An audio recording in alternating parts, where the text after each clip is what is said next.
At napakarami po ng pangako ng Panginoon sa kanyang mga salita sa ating buhay bilang mananampalataya, bilang nagtalaga ng buhay sa Panginoon, ay marami tayong mababasa na ipinangako ng Panginoon. At ito pong salita ng Diyos na ating binasa ngayong umaga ay sinabi ng Diyos kay Joshua.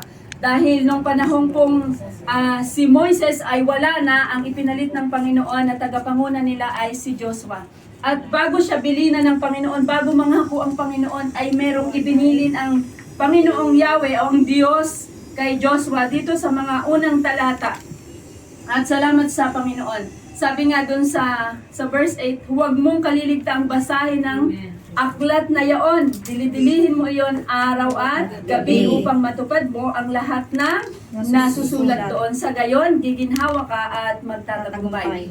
Bago niya ibigay yung pangako at paalala kay Joshua ay binigyan din siya ng bilin kung ano yung dapat niyang gawin. At ito isa sa pinakamagandang ibinilin na pwede natin ding i-apply sa ating buhay bilang mananampalataya at tagasunod ng Panginoon. Maring sasabihin natin, hindi naman ako yung tagapanguna, ako naman ay miyembro lang.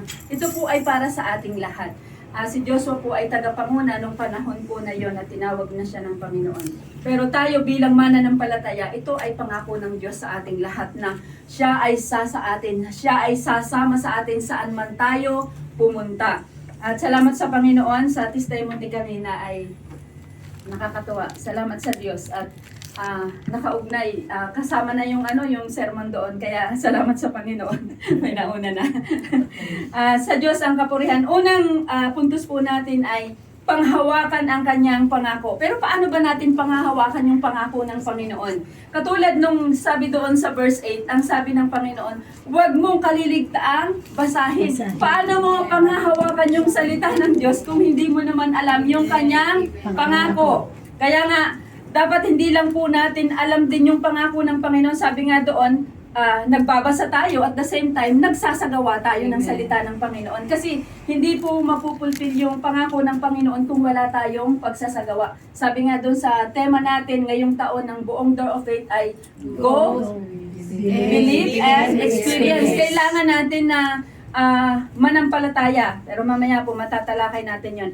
Nasabi doon, sa pagbabasa natin, kasi yun din ang bilin kay Joshua, basahin mo ang aklat na ito. Sabi doon, at magtatagumpay ka, giginhawa yung buhay mo. Ibig sabihin, nandito talaga yung susi. Kaya magkaakibat po yung pagbabasa at yung pagsasagawa nito, pakikinig at pagbubulay-bulay. Kasama po yun kapag tayo nagbabasa, pinagbubulay-bulayan natin to. Kaysa pagbulay-bulayan natin yung ating mga problema, kaya nga po, sabi ng Panginoon, kasama natin siya. Paano mo mararamdaman yung pagsama ng Panginoon? Ay ang binubulay-bulay mo ay yung sama ng loob, yung ating mga dalahin. Kaya nga, sabi doon, pagbulay-bulayan natin yung salita ng Panginoon para lagi nating i-remind yung ating sarili na nasa akin ng Panginoon, kasama ko ang Panginoon. Kaya kahit na anong pagdaanan natin, sabi nga ng Panginoon kay Joshua ay giginhawa ka, magtatagumpay ka. Kaya salamat sa Panginoon na sa pamamagitan ng salita ng Panginoon, sabi nga doon sa aklat ng Mateo chapter 11, verse 29 hanggang 30 ay magaan yung pamatok na ibibigay niya sa atin. Sabi doon, lumapit kayo sa akin, kayong napapagal at nabibigat ang lugha at mag-aral kayo sa akin. Ibig sabihin, matututo tayo mula doon sa mga pinagdadaanan natin. Hindi po ibinigay ng Panginoon yung mga pagsubok, yung mga problema para tayo ay lumubog. Kundi matutunan natin mula doon. Kaya nga sabi ng Panginoon, lumapit tayo sa Kanya. Laging ang Diyos ang lapitan natin kapag tayo ay nakakaranas ng mga problema at mga pagsubok. Wala tayong ibang unang lalapitan kundi ang Panginoon. At sabi doon, mag-aral kayo sa akin. Matututunan natin paano natin pagtatagumpayan yung mga pinagdadaanan natin. Pero paano natin ito matututunan kung hindi talaga tayo lumalapit sa Panginoon na siyang nakakaalam ng lahat ng bagay. Kaya nga ang sabi doon, panghawakan natin ang kanyang pangako. Kaya yung habang hinahawakan natin yung pangako ng Panginoon, nararanasan din natin at the same time yung pangako ng Panginoon. At mas natututo tayo na magtiwala sa kanyang mga pangako kapag lagi tayong lumalapit sa Panginoon. Mas nakikita natin yung kapangyarihan ng Panginoon. Mas nagtitiwala tayo sa magagawa ng Panginoon at hindi na tayo nagtitiwala sa kakayanan natin. Kumbaga sabi nga, less na yung sa atin, more sa Panginoon yung nagagawa natin. Sabi nga doon sa aklat ng Awit chapter 91 verse 2. Doon yung pangako ng Panginoon. Basahin natin sa unang nakakita kung meron pong unang. Awit 91 verse 2 ay makapagsasabi kay Yahweh, muog ka't kanlungan, ikaw ang aking Diyos, ang Diyos na tangi kong pinagkakatiwalaan. Amen. Salamat sa Panginoon. Kaya nga, mas natututo tayong magtiwala sa Panginoon kasi sinasabi natin sa Kanya na ikaw ang aking Diyos, sa'yo lamang ako magtitiwala. Sa atin po bilang tao, di ba napakasarap na marinig na ikaw lang yung pinagkatiwalaan ko. Kaya kumbaga, parang proud ka din na, oy salamat kasi pinagkatiwalaan mo ako. Bilang tao po ay masaya tayo. Higit ang Panginoon na nararamdaman niya yung kagalakan para sa atin na nagtitiwala tayo sa Kanya. Ipinagkakatiwala natin sa Kanya yung mga bagay-bagay. Minsan nga, kapag meron tayong mga bagay na ayaw nating ipagkatiwala sa tao, pero sa Diyos pwede nating ipagkatiwala. Kasi, bakit? Kasi hindi naman tayo ilalaglag ng Panginoon na katulad minsan ng tao, di ba? Ganon, ang Diyos talaga ay napakabuti. Salamat sa Panginoon.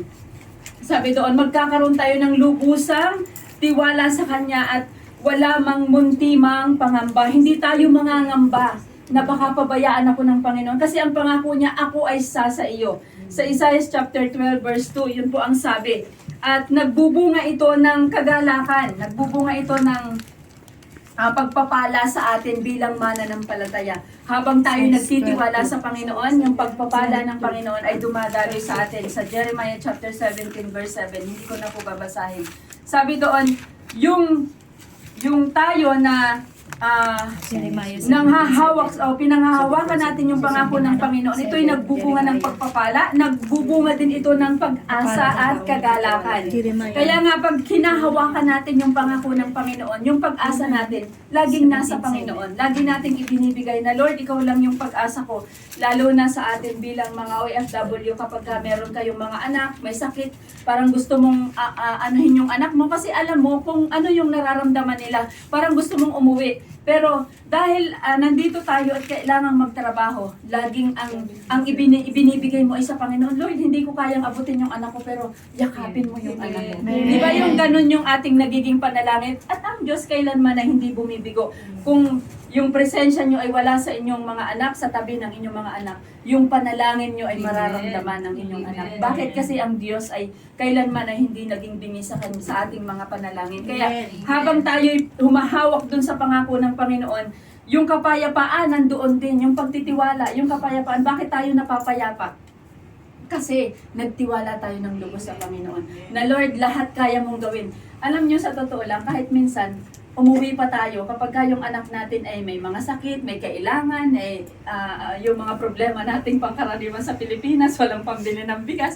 Kumbaga hindi din natin maibibigay, pero ang Diyos kailanman ay hindi maiksi ang kamay upang hindi sila abutin. Kaya madalas ay kinakailangan nating magtiwala, lalo na sa panahon ng tayo ay nandun sa ganong sitwasyon, magtiwala tayo sa Panginoon. Kaya yung mga nagtitiwala sa Kanya, kahit sa mahirap na sitwasyon, pinagtitiwalaan ng Panginoon. Huwag tayo magtiwala sa Panginoon pagka nakikita natin yung sitwasyon, ang ganda ng sitwasyon natin, walang problema sa Pilipinas, tapos parang hayahay yung buhay mo, ang gaan ng buhay mo, parang gusto mong magtiwala sa Panginoon.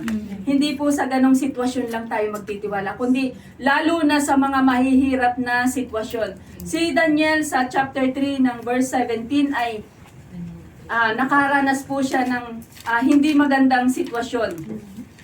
Pero ano ba yung sinabi ng kanyang hari kay Daniel? Alam po ba natin?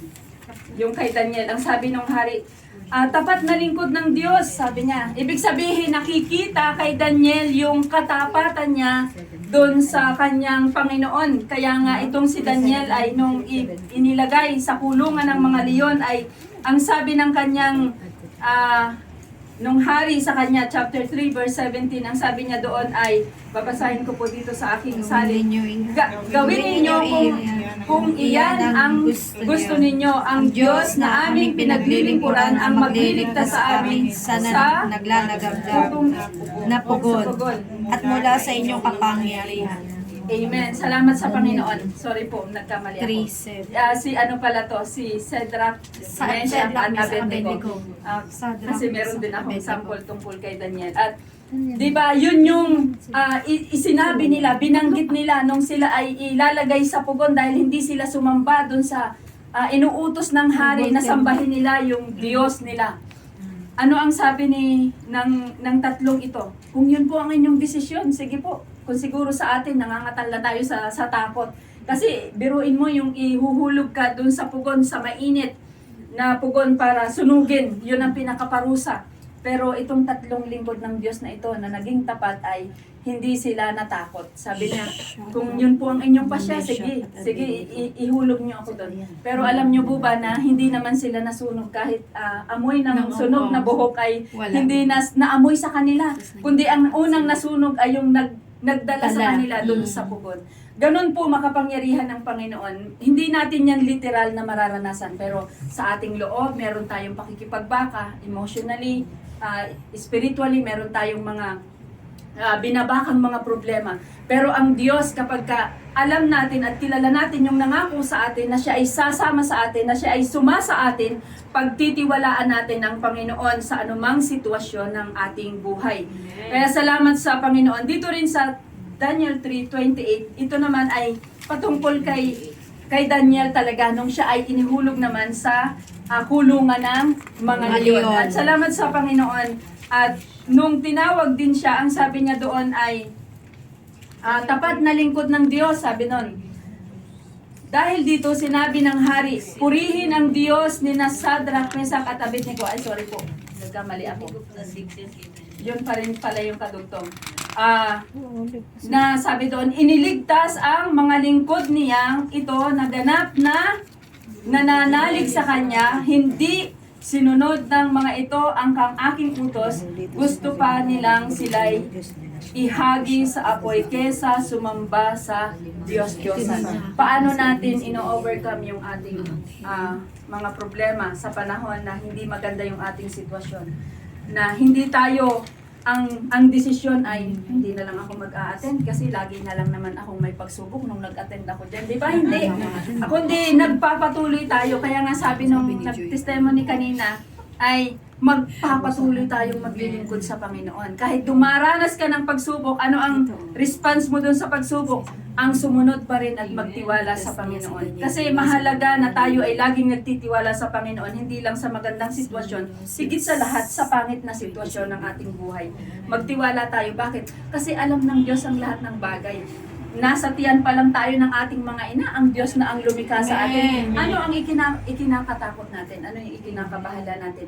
At meron nga tayong isang kapatid na namatay yung kanyang bayaw, yung bayaw ni Ate Cherry at saka ni Mr. Michelle. At alam nyo, ang Diyos ay mabuti. Alam niya yung kung kailan lang tayo, hanggang doon lang yung buhay natin.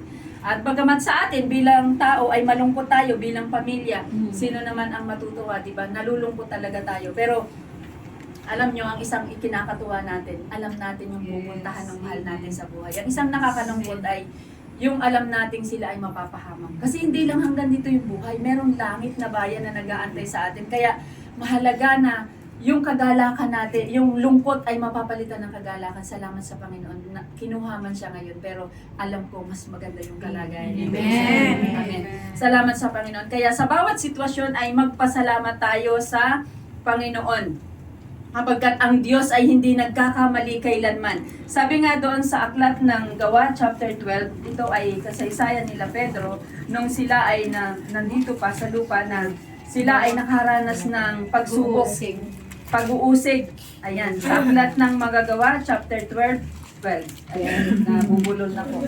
12:11. Ang sabi po doon sa 12:11, Noon ay natauhan si Pedro, kaya Ayan. sinabi niya ngayon na may natitira palanda. naliwanagan ni Pedro ang nangyari. Kaya sinabi niya, ngayon ko natiyak na totoo palang lahat. Sinugo ng Panginoon ang kanyang anghel at iniligtas ako sa kamay ni Herodes at sa inaasahan ng mga Hudyo na mangyayari sa akin. Sabi doon, nang maisip-isip niyang ito, na nagtungo siya sa bahay ni Mariang ina ni Juan na tinatawag ding Marcos, maraming kapatid ang nagkakatipon doon at nananalangin. Ano yung ginawa ng ibang mga kasamahan nila? Nananalangin sila kay Pedro. Bakit si Pedro ay ipinanalangin nila? Kasi siya ay nung panahon na nakaranas ng pag-uusig ay ikinulong. At habang siya ay nasa bilangguan ay mayroong nananalangin mga kapatiran, kaya nga mahalaga yung panalangin natin sa bawat isa. Amen. Kasi hindi naman natin talaga alam kung ano yung nararanasan ng bawat isa. Pero yung Amen. panalangin natin ay kayang umabot ng hindi natin naiisip. Bigla na lang ipapaalala sa iyo yung isang tao at mananalangin ka, minsan nga umiiyak ka pa na hindi mo alam yung dahilan. Yun pala, kailangan talaga niya ng panalangin. Kaya nga, mahalaga na meron tayong panalanginan sa bawat isa. Kasi sa pamagitan ng panalangin ay inaaabot tayo. At nakakatuwang kwento itong kay Pedro nung siya ay nakakulong. At hindi siya makapaniwala na nakawala na siya kasi nagpadala ang Diyos ng anghel. Minsan sa sitwasyon natin sa buhay natin ay ganun. Akala natin wala nang solusyon doon sa problema natin. Akala natin hanggang doon na lang, lagi na lang ang dami kong iniisip. Nai-stress na ako. Hindi mo alam, may Diyos na gustong tumulong sa'yo. Amen. Hindi para alisin ka doon, kundi patatagin ka mula doon sa kalalagayan. Si Amen. Pedro ay hindi ngumawa at nag-iyak doon sa kulungan, di ba? Ano ang ginagawa nila? Nananalangin. Kaya nung si Pedro ay nakawala na, pumunta siya doon sa bahay ng pinagkakatipunan at itong nagbukas ng pinto ay hindi makapaniwala. Paniwala. Naku, paano nakalaya si Pedro? Kaya, imbes na buksan yung pinto, kung mababasa Nagmadali natin na. sa mga susunod na talata, ano ang ginawa niya? Bumalik siya doon sa mga Oo. kasamahan niya, sa mga kapatid, at sinabing, si Pedro nandun sa labas ng pinto. Pero anong ginawa niya? Hindi niya pinuksan Oo. kasi sobrang excited. Di ba kapag ka tayo merong mga panalangin na natinugo ng Panginoon, ikaw yung nagagalak, na-excite ka, na salamat sa Panginoon. Sana ganun din tayo. Na laging yung ginawa ng Diyos ay hindi mo talaga mapaniwalaan. Hanggang sa kumatok si Pedro para lang buksan nila kasi nagulat na sila bakit si Pedro ay nakawala mula sa pagkabilanggo. Ang Diyos po ay nagpapalaya sa atin. Hindi sa ganitong sitwasyon nakalagay ni Pedro kasi wala naman na ngayong nanguusig na katulad ng panahon nila Pedro. Baka noon ay magtago tayo. Naalala ko nung pandemic. Diyos ko, salamat sa Panginoon. Ang pandemic na yan ay nagkaroon din tayo ng karanasan sa pandemic na yan. Nagkaroon ng takot. Kailangan 3 lang yung kaya yung church doon na maliit na dating church natin na hindi nyo naabutan. Meron kasi siyang yung parang tindahan sa Pinas. Ano bang roll up? Yun. Itataas mo lang yun at hindi namin binubuksan kalahati lang. At bawal talaga ang pumasok doon ng sobra. Kaya salamat sa Panginoon kami ay hindi makapasok. Kaya nandun lang kami sa park. Ang Diyos ay napakabuti. May mga sitwasyon sa buhay natin na gano'n. Pero ang Diyos ay binibigyan tayo ng karunungan. Paano natin pagtatagumpayan yung ganong sitwasyon. Kaya ang ginawa namin, bawal pala doon sa loob ang mas marami. O doon kami nagkatipon sa park. Tuloy po yung gawain. Kaya hindi tayo pwedeng pigilan ng mga sitwasyon. Kaya panghawakan lagi natin yung pangako ng Panginoon. Pangalawang puntos, maranasan ang kanyang pangako. Sabi doon, believe and experience. Sabi doon sa tema. Kaya maranasan natin, huwag tayong pumayag na hindi natin mararanasan yung pangako ng Panginoon. Amen. Na sabi niya ay sasamahan niya tayo. Kaya sa Deuteronomy chapter 7 verse 9 ay may sinabi ang Panginoon. Babasahin ko po. 7:9. 7:9. Kung may unang nakakita, pakibasa na lang po. Amen. Chapter 7 verse 9. Kaya't pakatandaan ninyong si Yahweh na inyong Diyos ay Diyos, at siya ay Diyos na hindi marunong sumira ng pangako. Tapat siya sa lahat na umiibig sa Kanya at sumusunod sa Kanyang tuntunin. Pinadarama niya ang Kanyang pagmamahal hanggang sa 1,000 salin lahi. Amen. Salamat sa Panginoon. Huwag tayong pumayag na hindi natin mararanasan yung pangako ng Panginoon. Sabi doon, mararanasan natin yung pangako ng Panginoon hanggang sa salibong lahi, yung saling lahi. Ibig sabihin, hindi lang tayo yung makakaranas ng pangako ng Panginoon, pati yung lahi natin, yung mga anak, yung mga apo sa tuhod, apo sa paa, hindi ko alam kung ano yung tawag doon, makakaranas sila, yung mga sumusunod. Kaya nga tayo na mga nakakilala na sa Panginoon ay kinakailangan na manatili tayo sa kalooban ng Panginoon, manatili tayong sumunod sa Panginoon. Kasi kapag hindi din tayo sumunod sa Panginoon, pati yung ating saling lahi ay magdaranas ng kaparusahan. Kaya kung tayo ay makakaranas ng blessing bilang tayo ng mga sumusunod na pangako ng Panginoon, sila man ay makakaranas din. Kaya salamat sa Panginoon, yung panalangin lagi natin, yung panghawakan natin ng Panginoon. Kaya nga, lagi nating sinasabi yung pangako ng Panginoon sa aklat ng mga gawa na kapag sumampalataya tayo ay maliligtas kasama ang ating buong sambahayan. Hindi lang pagpapalang pansamantala, kundi higit sa espiritual na makakasama natin ng Diyos doon sa langit na bayan. Kaya maranasan natin yung kanyang pangako. Sabi doon ay huwag tayong mag-alinlangan na ang Diyos ay tapat sa kanyang pangako. Sabi nga doon sa ating binasa at mababasa din natin sa Hebreo chapter 10 verse 23 na kailanman ang Diyos ay hindi nagbabago sa kanyang mga pangako. Tapat ang Diyos. Kapag sinabi ng Diyos na sasamahan niya tayo, sasamahan niya tayo. Kaya kahit na anong sitwasyon, huwag nating hayaan na hindi natin maranasan yung pangako ng Panginoon. Amen. Si Moises ay, nung itinawid ang mga Israelita sa Exodo chapter 4 verse 1 to 5, nung tinawag siya ng Panginoon ay nangako ang Diyos kay Moses. Sabi niya, sasamahan kita, pumunta ka doon. Sabi ni Moses, paano nila ako paniniwalaan? Nag-aalinlangan si Moses pero ang sabi ng Panginoon, pumunta ka at ano ba yung hawak mo? Sabi niya doon sa, hindi ko nababasahin, ano ba yung hawak ni Moses? Yung tungkod.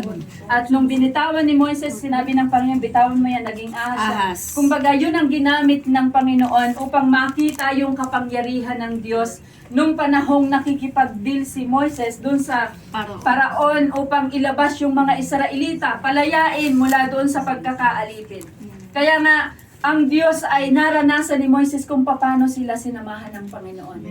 Diba, nung sila ay itatawid na sa dagat, sinisipa ng mga Israelita si Moises, kaya mo pala kami dinila dito. Dahil para kami ay mamatay lang, sabi nila. Dapat pinabayaan mo na kami doon, ayaw nilang lumaya, diba? Minsan, ganun tayong tao. Kapag pinapaalalahanan tayo na wag mong gawin yan, hindi yan nakakalugod sa Panginoon. Minsan, nag-aano pa tayo, umaalsa pa tayo, diba? Medyo nag-aano pa tayo. Pero, ang Diyos na tumawag kay Moises, na tumawag din sa atin ay iisa na kung nakaranas sila ng himala, di ba? Mula doon sa dagat ay ginawang tuyo para madaanan ng mga Israelita. Minsan hindi natin nakikita yung himala ng Panginoon sa ating buhay, yung pangako ng Panginoon. Bakit? Kasi doon pa lang nag-aalinlangan na tayo. Minsan parang tayo yung Israelita na parang hindi naman gagawin Panginoon, wag na nga lang, parang hindi naman kayang gawin ng Panginoon. Pero ano ang sabi ng Panginoon? Walang mahirap na bagay sa Panginoon. Kaya paano natin mararanasan yung pangako ng Panginoon kung tayo mismo ay nag-aalinlangan, hindi tayo nagtitiwala sa Kanya. Kaya mahalaga na meron tayong pananampalataya sa Panginoon. Salamat sa Panginoon. Nahati yung dagat. Paano mahahati yung kalagayan natin ngayon? Parang hindi na ako makakaahon dito na lang ako. Sabi nga ng mga matatanda, dito na lang kami, nabuhay kaming, mahirap, mamamatay kaming mahirap. Di ba? Parang ganon. Pero ang salita ng Panginoon na nangako sa atin ay Diyos na totoo. Na kapag sinabi niya na maaalis tayo sa ganong sitwasyon, tutulungan tayo ng Panginoon. Kanina yung katulad ng sabi ng ating nagpatotoo na talagang makakaranas ka sa stress mo, magkakaroon na ng anxiety, ng takot, ng kung ano-ano. Pero alam niyo po ba na ang Diyos nilalagay tayo sa isang sitwasyon, hindi para tayo ay malubog doon, kundi para bigyan tayo ng karunungan ng Panginoon upang maging patotoo natin ito, na mula doon ay pinalaya tayo ng Panginoon. Dahil ang Diyos ay nagpapalaya. Kaya nga yung sabi ng Panginoon na ako ay sa iyo, kasama mo ang Panginoon, kaya hindi ka mananatili doon sa pagiging takot, yung kabiguan, yung kapighatian, yung galit, hindi ka mananatili sa galit. Bakit? Yung nananahan sa atin ay mapagmahal, nagbibigay siya ng pag-ibig. Kaya nga kahit galit na tayo, bumubukal sa ating puso yung pag-ibig. Bakit? Kasi yung nananahan sa atin ay puno ng pag-ibig. Kaya nga kung may galit tayo, minsan sinasatabi na lang natin yun. Kung may inis tayo, isinasantabi na natin. Bakit? Kasi alam natin na yung nananahan sa atin ay hindi malulugod kung tayo mananatili doon. Kaya nga kung tayo ay may takot, Kung tayo man ay malakas, kung tayo nanghihina, hindi tayo mananatili dun sa panghihina. Bakit? May pangako ang Panginoon. Nandyan siya na magbibigay sa atin ng kalakasan. Kaya nga kapag ka nanghihina tayo, saan tayo tatakbo? Sa Panginoon tayo tatakbo. Hindi natin pwedeng sabihin, nakakahiya, ako pala ay nanghina. Hindi tayo dapat mahiya. Bakit? Si Elias nung panahon na siya ay nag-iisa na lang na propeta ng Diyos, nagkaroon din siya ng takot. At sinabi pa nga niya sa Panginoon dun sa aklat ng Hari, unang Hari, chapter 19, verse 3, Lord, kunin mo na lang ako, Panginoon, kunin mo na lang ako. Kasi ako na lang yung naiiwan, di ba? Minsan ganon yung nagiging kaisipan natin na Lord, gusto ko na lang mawala na lang sa mundong ito kasi punong-puno ako ng pagsubok. Talaga namang hindi na natapos-tapos yung asawa ko kung makabilang bahay na kumagay. Marami na tayong patong-patong na problema. Pero ano yung gagawin ng Panginoon? Mula doon ay bibigyan ka ng kalakasan ng Panginoon. Si Elias, hindi naman siya nanatiling mahina. Pagkatapos nga nung siya ay nagsabi sa Panginoon, anong ginawa ng Diyos? Nagpadala ng pagkain, lumakas si Elias, di ba? Bumalik siya sa Panginoon at doon nakita niya yung himala ng Panginoon nung siya ay nakipaglaban. Amen. Kaya nga, kapag tayo ay nandun na sa panahon na meron tayong pasakit, merong karamdaman, ano ang gagawin natin? Tatayo tayo at pangahawakan yung pangako ng Panginoon. Kapag may karamdaman, ano ang pangahawakan natin? Isaiah chapter 53 verse 5, nasabi ng Panginoon doon, yung pagkapako niya sa krus, yung paghihirap na naranasan niya ay bunga nun ay ang kagalingan. Pinagaling na tayo, pinalaya na tayo. Kaya nga si Kristo ay tapos na, pinako na siya sa krus. At ngayong, kailan ba ang muli aalalahanin? 28, 29. Diba, yung mga tao na talagang nag-aalala lang every year, ay doon lang nila aalalahanin. Pero tayo na bilang nananampalataya at humahawak sa pangako ng Panginoon, araw-araw inaalala natin yung pangako ng Panginoon na kaya siya napako doon sa krus ng Kalbaryo ay upang tayo magtagumpay.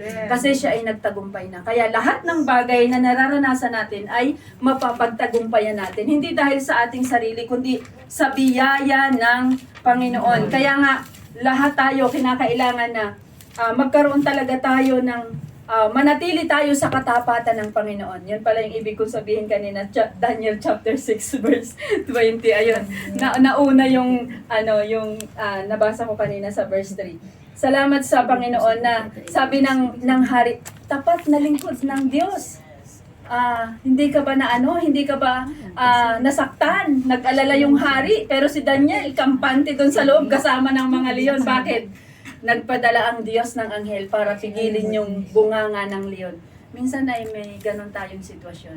At si Satanas ay talunan na. Yan lagi ang iisipin natin. Ang kaya lang ni Satanas ay takutin tayo. Pag-alalahanin tayo sa maraming bagay. Yun ang trabaho niya Kasi wala siyang ibang gagawin kundi takutin tayo. Kaya nga kapag may takot na tayo, anong gagawin natin? Balik tayo sa Panginoon. Lumuhod tayo sa Kanya. Lord, may takot ako. Amen. Pero palitan mo ng kagalakan. Palitan mo ito ng kapayapaan. Lalo na tayo dito bilang OFW, mahirap yung sitwasyon. Alam nyo, nung nakaraan ay may gustong-gusto naming puntahan si para ihatid ka namin, puntahan namin yung bahay. Kaya lang, hindi mo naman pwedeng puntahan yung bahay ng mga amo nyo. Gustong-gusto naming dalawin. Pero, kaya nga kapag meron tayong may mga karamdaman, may sakit, ay nagkasakit si nasa ospital, kahit minsan gusto mong dalawin, hindi ka makadalaw. Bakit? May amo ka. Hindi ka basta makakalayas. Alam nga naman sabihin mo sa amo, ma'am, ay ako, leader ako ng church, kailangan ko dalawin yung miyembro ko. Hindi po Kasi meron kang kontrata na magtatrabaho ka sa kanila. Kaya nga, yung panalangin talaga, yung kapangyarihan ng panalangin ang lagi nating iabot. Panghawakan natin yung pangako ng Panginoon. Huwag tayong pumayag na hindi natin maranasan. Kung hindi man tayo gumaling at bawian na tayo ng buhay, salamat sa Panginoon. Kasi ang makakapiling na natin ay ang Panginoon. Hindi na tayo magkakaroon ng karamdaman. Hindi na tayo makakaramdam ng sakit. Hindi ka na, pagka wala kang pera ay pupunta ka kay kumparing. Primo, di ba? Hindi na ganon. O kaya kay best friend, di ba? Ganon yung ating Kasi nandun ka na sa langit, kaligayahan na yung mararamdaman mo kasama ng Panginoon. Excited ba tayo papunta ngayon? Amen. Salamat sa Panginoon.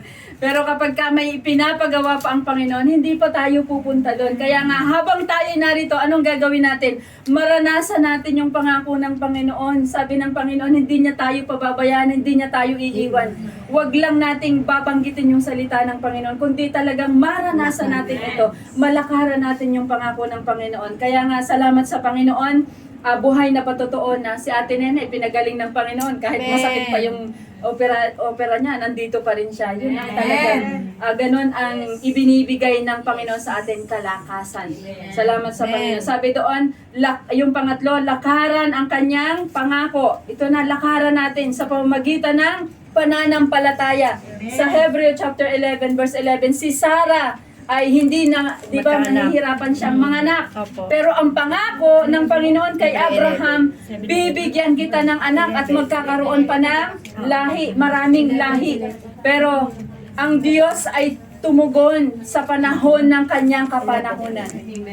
Nung nakaraang linggo, kung naalala nyo, ay itinapik ito ni Pastora Lani na tungkol dun sa pagkainip ni Sarah, 'di ba? Nainip si Sarah, minsan tayo ganyan, naiinip tayo kaya may panalangin ako sa Panginoon, parang ang bagal namang tumugon ng Panginoon, mauuna na ako, hindi ganon. Kinakailangan antayin natin yung kapanahunan ng Panginoon. Kaya hindi natin pwedeng sabihin sa Panginoon na Panginoon, na hindi na ako nireregla, paano ba yan? Yung pangako mo sa akin, hindi eh. Kasi kahit na matanda na si Sarah, doon ibinigay ng Panginoon, nagdalang tao ka rin siya. Amen. Kasi yun ang pangako ng Panginoon. Kaya nga, panghawakan natin yung pangako ng Panginoon, lakaran natin, antayin natin yung kanyang kapanahunan. Huwag tayong nagmamadali. Kasi lahat po ng nagmamadali, kahit po sa bunga, subukan nyo yung bubot na buko o kaya yung mangga, hindi po kayo masisiyahan sa pagkain nang wala pa sa panahon, na hindi pa hinog. Ganon din sa atin, sa panahon ng Panginoon, hindi tayo masisiyahan kapag pinilit natin ang isang bagay. Kaya kung meron tayong ipinapanalangin, kung may dalaga pa dito, gustong mag-asawa, mag-pray kayong mabuti. Huwag tayo agad, ito na dawan na ito. Hindi na. Kundi manalangin talaga tayo, ito na ba talaga Panginoon? Kasi baka maglalayo yan sa atin sa Panginoon. Ayan. Sabay tingin nila kay Pastor Rapil. Yung mga nakapink, mga talaga po yan. Kaya mag-aantay sila mananalangin. Sabi nga nung isang awit ay, masarap daw yung bunga ng panalangin. Yung bunga ng panalangin na ang mapapangasawa mo ay dahil bunga ng panalangin. Kaya ano man yung hinihingi natin sa Panginoon ay ipapanalangin natin ito. Kasi mas masarap talaga yung bunga ng panalangin. Amen. Ngayon, salamat sa Panginoon. Namumuhay sa pananalig. Sabi nga doon, ang lingkod ng Panginoon ay namumuhay sa pananampalataya. Kailangan mamuhay tayo sa pananampalataya at nagbubunga ito ng pagnanais na mapaluguran ng Panginoon. Nakakatuwa po yung bunga ng ating pananampalataya ay nagbubunga ng kaluguran para sa Panginoon. Sa 2 Corinthians chapter 5 verse 7 hanggang 9, hindi ko na po babasahin. Sabi doon, yung ating 2 Corinthians 5:9. Yung ating pananampalataya, laging may kasamang yung ating panalangin, may kasamang pananampalataya sa Panginoon. Matthew chapter 21 verse 22. Kaya salamat sa Panginoon. Ang pananampalataya ay nagbubunga ng katyagaan. Kaya may tiyaga ka, nag-aantay ka dun sa panahon ng Panginoon. James chapter 1 verse 3. At ito ay nagbubunga ng kabutihan, kabaitan, di ba? Nagiging mabait tayo, nagiging mapagtimpi tayo habang nag-aantay sa panahon na ibibigay ng Panginoon sa pamagitan ng ating pananampalataya. Yun po ay 1 Timothy 6 verse 11. At namumuhay ng matuwid sa pamamagitan ng pananampalataya. Romans chapter 1 verse 17. Kaya hindi tayo mapapahiya kailanman. Sabi nga ng pangako ng Panginoon, hindi niya tayo ipapahiya yung mga nagtitiwala sa Kanya. Romans chapter 10 verse 11. Kaya ang dami nating pwedeng panghawakan na pangako ng Panginoon. Ang kulang talaga sa atin, lakaran natin ito. Talagang i-apply natin sa buhay natin. Kapag sinabi ng Panginoon, natugon ng Panginoon, hindi. Huwag tayong magpumilit sa Panginoon. Ay Lord, talagang kailangan ko to. Minsan ay nilikhaan tayo ng Diyos ng kakaunting utak, pero parang mas marunong pa tayo sa Panginoon. Kasi parang mas alam natin yung plano.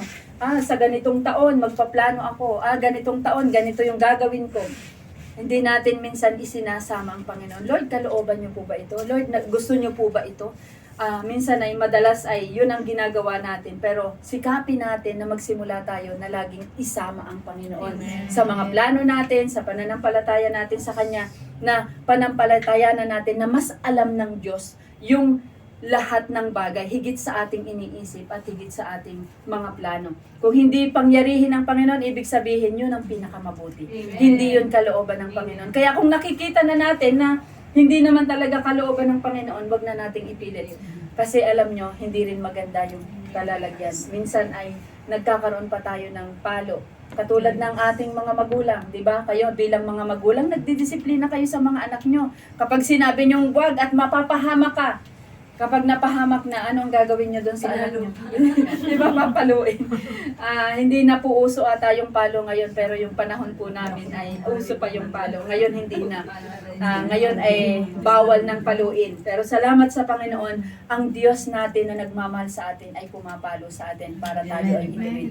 Pero salamat sa pag-ibig ng Panginoon. Sabi nga, kapag hindi tayo nakaranas ng palo, baka hindi tayo anak ng Diyos. Kaya itinutuwid tayo ng Panginoon. Kaya pag itinuwid tayo, magpatuwid tayo sa Panginoon. Kaya salamat sa Panginoon. Sabi nga doon sa ating binasa sa aklat ng Joshua doon sa verse 9 ay sa bawat sitwasyon natin, sabi doon, magpakatibay ka.